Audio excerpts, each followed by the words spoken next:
Guys, దిమ్మ తిరిగిపోయే big boss elimination update అయితే వచ్చేసాను. మరి ఈ ఎలిమినేట్ అప్డేట్ విన్నారంటే, అరే ఫస్ట్ కంటెస్టెంట్ ఎలిమినేషన్, అరే మాకు తెలిసిన విషయం ఎలారా, ఆయన నామినేషన్లోకి వచ్చినప్పుడే ముందు ఎలిమినేట్ అయిపోతున్నాం. మరి సెకండ్ కానీ విన్నారంటే, అయ్యో అవునా, అరే పాపం కదరా, ఛా ఇంకా ఉండింటే బాగున్నాయి ఇంట్లో అనుకుంటాం. మరి ఆ ఎలిమినేషన్ అప్డేట్ ఏంటంటే, ఈ వారం double elimination guys Bigg Boss కోసం.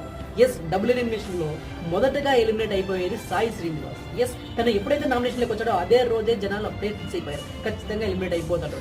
ఇక రెండో ఎలిమినేషన్ చూసుకుంటే అంతగా ఎక్స్పెక్ట్ చేయలేదు, బట్ రెండో ఎలిమినేషన్లో తనకి ఓట్లు అయితే తక్కువ పడ్డాయి. బట్ తనుజ దగ్గర అస్త్రం ఉండి కాపాడొచ్చు, బట్ తనంతగా తానే నాకు వద్దు అని సెల్ఫ్ ఎవిక్టెడ్ అయిపోయారు. మరి ఆ వ్యక్తి ఎవరో కాదు, Ramu Rathod guys. Yes, second elimination లో అయితే రాము రాథోడ్ అయితే ఎలిమినేట్ అయిపోతున్నాడు. ఇక ఈ ఎలిమినేషన్ గురించి మీ ఒపీనియన్ కామెంట్